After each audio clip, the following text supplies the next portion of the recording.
में मजा ही मजा है, इसलिए आप शांति बनाकर नाटक का आनंद लें। कि सुनीला नया जे मोर बतिया पिया नाटक देखे जाई बुतेली पतिया पिया। धुन कौन है जाना ताला कि मान लो नया जे मोर बतिया पिया आ जोनी जा कमाए कलकतिया पिया माली सवतिया मोतिया पिया। ये जियो बेस कि सुनीला नया जे मोर बतिया पिया नाटक देखे जाई बुतेली पतिया पिया। सुनीला नया जे मोर बतिया राजा नाटक देखे जाई बुतेली पतिया पिया। सुनीला नया जे मोर बतिया राजा नाटक देखे जाई बुतेली पतिया राजा।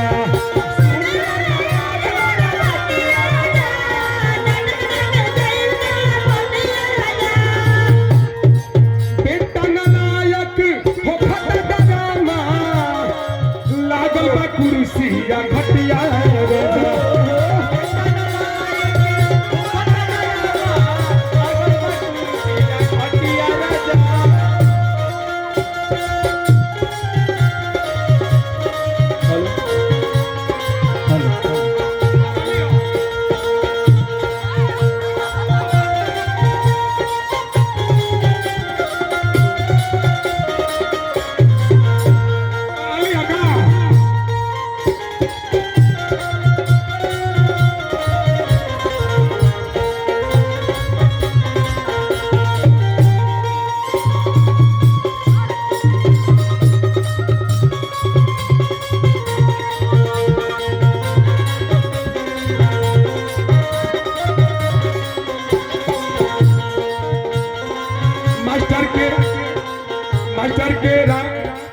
मास्टर प्रसाद मुकेश जी बनी है गाँव के सीधा इंसान गोरही है। हम तो सोचले रही कि हमार बेटा पढ़ लिख के बहुत बड़ आदमी बनी, लेकिन का कही हमार बेटा एकदम बिना कहल हो गई। मास्टर प्रसाद मुकेश जी बनी है गाँव के सीधा इंसान गोरही है। सब लइकन के दिल से पढ़ाई है चाहे हो कौनो जतिया राजा। सुनीला नया जे मोर बतिया राजा नाटक देखे जाई बुतेली पतिया।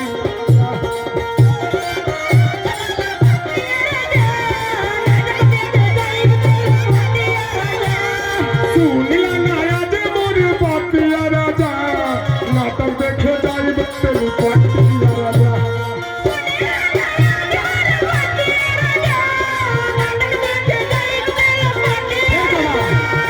संजय के बात सुना करी है राजा बाबू बाप मई के हथवा से रही है बेकाबू।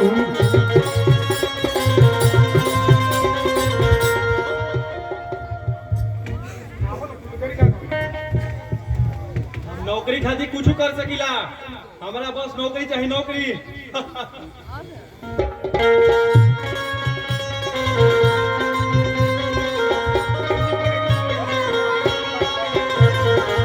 संजय के पाठ सुनो करी है राजा बाबू माई बाबू के हथवा से रही है बेकाबू। माई और बाबू के अरे माई और बाबू के कुछ नहीं पूछे ले बिगड़ल बाइन के रगतिया राजा। सुनीला नया जे मोर बतिया राजा नाटक देखे जाई बुतेली पतिया राजा। सुनीला नया जे मोर बतिया राजा नाटक देखे जाई बुतेली पतिया राजा।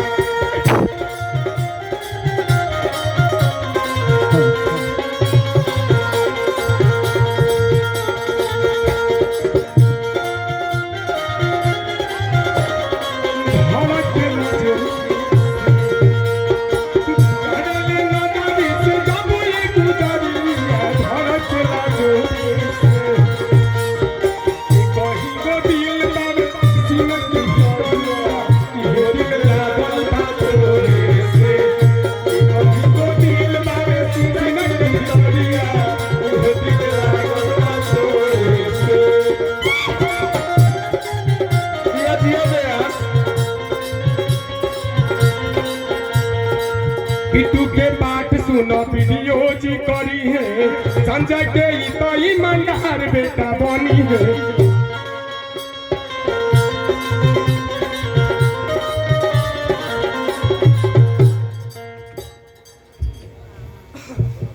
साहेब हमारा बाबू माई के फांसी पर लटका दी। संजय के बेटा सुना पीटू के पाठ सुना वीडियो जी करी है संजय के ई तो ईमानदार बेटा बनी है। चम चम करे माई पंडलवा कहा तरीका इतना खर्चा करके पंडाल लागी गई लागल बा ए राजाऊ अरे चल जल्दी चल सब कोई चल गई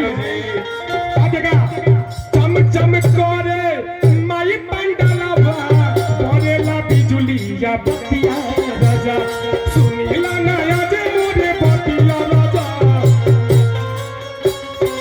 बतिया राजा सुनीला नया जे मोरे बतिया राजा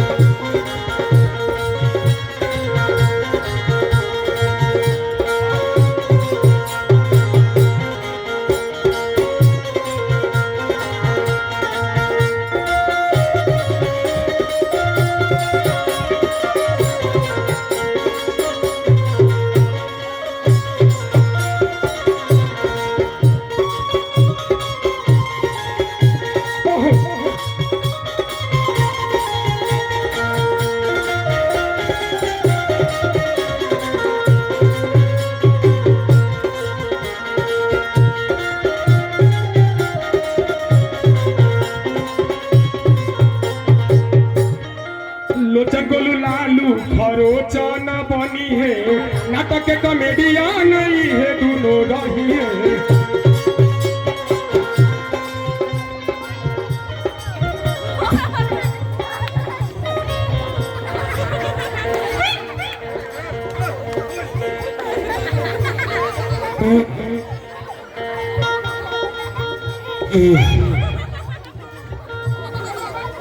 लोचन कारी हमरा से मैच लेबे काची मेरे संग में तोरा से हम कम बनी का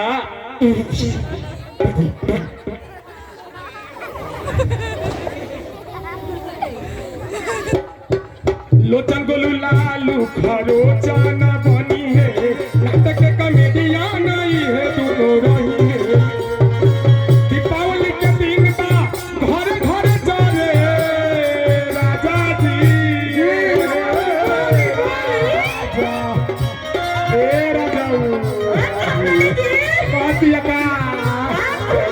सुना ना दीपावली के दिन बारे घर घर चले पियरिया उरी मुमा बतिया राजा सुनीला नारा जे मोरे बतिया राजा देखे जाई बतेली बतिया राजा सुनीला नारा जे मोरे बतिया राजा देखे जाई बतेली बतिया राजा।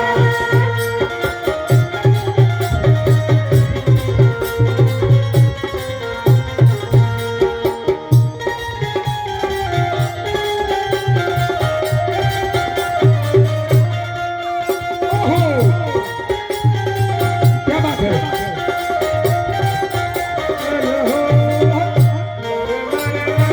राम जी आज मेरे घर आया राम जी।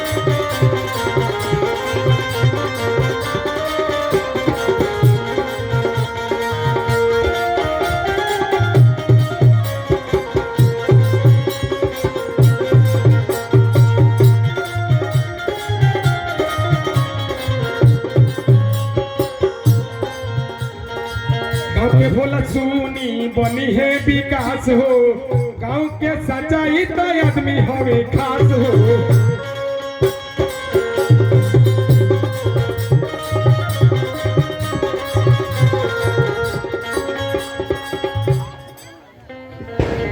बबुआ तू भगवान स्वरूप इंसान के गाली देत बारो। सुनी बनी है विकास हो गांव के सच्चा आदमी होवे ई तो खास हो केहू से न चरेले सब के करेले भलाई भलाई हो ई ऐसन आदमी होवे कि गांव में सबे के मदद करत रहे बेचारा भलाई करेले बहुते भलाई करे केहू से न चरेले सब के करेले सुन न राजा मगतिया राजा सुनीला नया जी मोरी पतिया राजा मत देखे तोरी पतिया राजा सुनीला नया जी मोरी पतिया राजा मत देखे तोरी पतिया राजा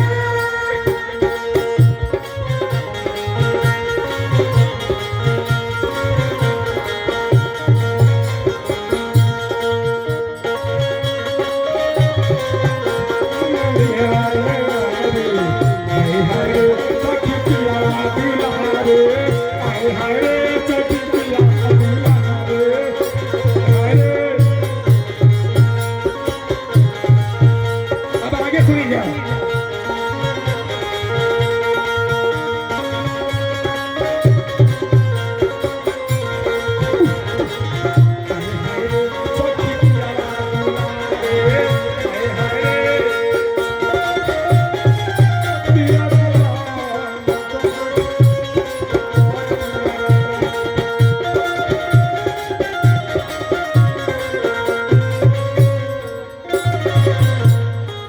गुरुजी नवरंगी पवन बन जइहे चेला रही जगहिया बनारस के मेला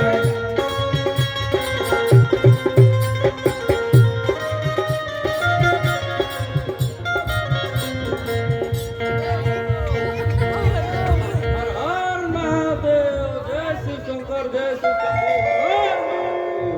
सीताराम सीताराम चली बनारस के मेला में बड़ा लोग गुरुजी नवरंगी पवन बन जइहे चेला रही जगहिया बनारस के मेला लोग के भलाई तो हरदम करेले पागल के ठीक करे मतिया राजा भलाई तो हरदम करेले पागल के ठीक करे मतिया राजा सुनीला नया जे मोर पतिया राजा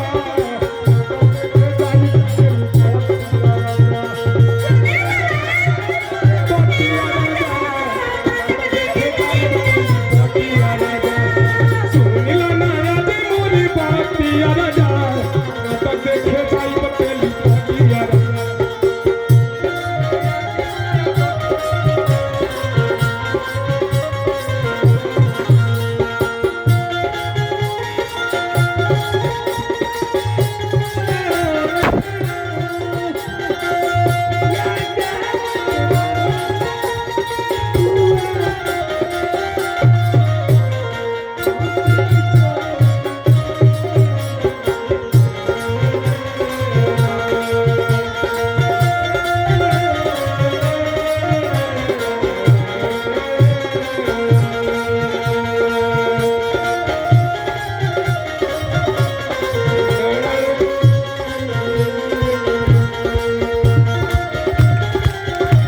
ताली बजाओ ना तबे ना जाई नु अच्छा नहीं के लागत ना मुके थोड़ा डार हिलावत है ई सब ठीक नहीं छे भागो आही रे दादा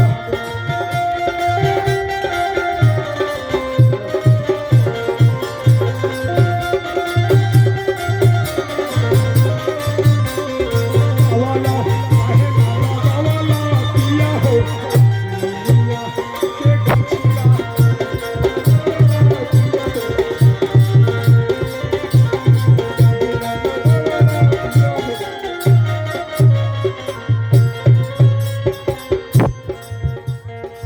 बंटी बिहारी दरोगा जी बनी है राम सिंह चंदन इनके साथ रही है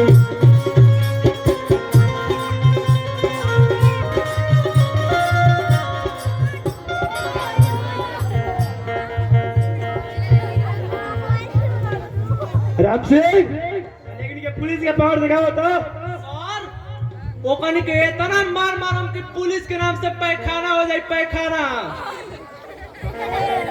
ठीक लगे तो ताली कम से कम बजाते रहिए। ये लड़का के मन में बनी सा उल्लास भाई जी हाँ हमने को कर रहे ए पंटी बिहारी दरोगा जी बनी है राम सिंह चंदाना इनके साथ रही है। सुनो ना कहला सिया का गैस खत्म रहे चूल्हा फूका बगल वाली से एगो छोटा सिलेंडर मंगनी है अब करे पर चाय बननी है चाय कहती है कैसे कहती है कि चाय बननी है तनी पीली तो कौन भाव में कहती है हमारा भाव सुनो लवंग इलायची डाली चाय बननी ए राजाऊ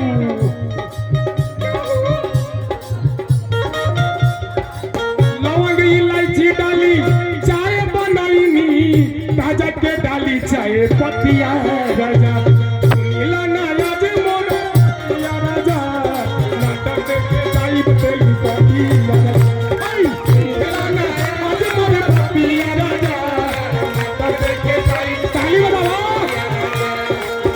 माइक के दरबार में गाना ताली बजाओ हो भैया। श्री भगवान साहब की तरफ से बहुत बहुत पुरस्कार बा पर छुके लंबा आशीर्वाद के कामना बा।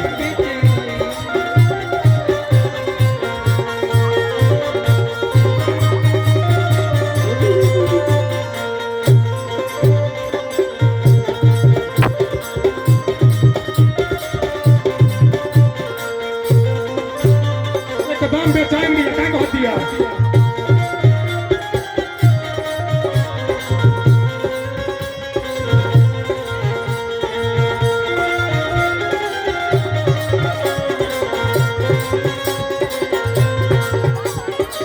सीधा साधा डॉक्टर चंदन जी बनी है गौवा में सबके इलाज है करी है।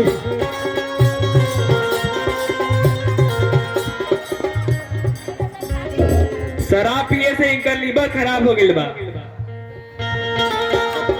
सीधा साधा डॉक्टर चंदन जी बनी है नन तो सीधा साधा डॉक्टर चंदन जी बनी है गौवा में सबके इलाज है करी है।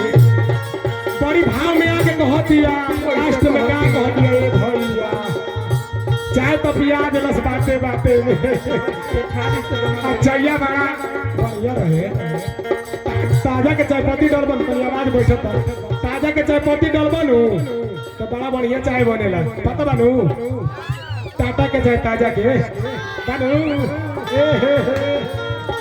तो चाय बना के पिया दिलस आ कह दिया का एकदम बेचैन भी एकदम जाए खातिर कि बताओ सब कोई जाता हम सारा तो घरे में रही ले हमरा के सासू जी लेके ना गई ननदो लेके ना गई सब लोग चल गए कह दिया कौन भाव में ए भैया हो ननदो काकी सब चली गईली कह दिया कि ननदो काकी अरे सब चली गईली चली गईल हमारो ई सखिया राजा ननदो काकी सब चली गईली और ई सखिया राजा सुनीला नाया जे मोरा पतिया राजा ना तो देखे जाइब तेरी पतिया राजा सुनीला नाया जे मोरा पतिया राजा ना तो देखे जाइब तेरी पतिया राजा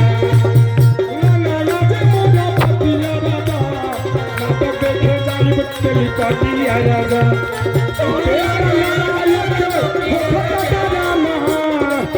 लागल बा कुर्सी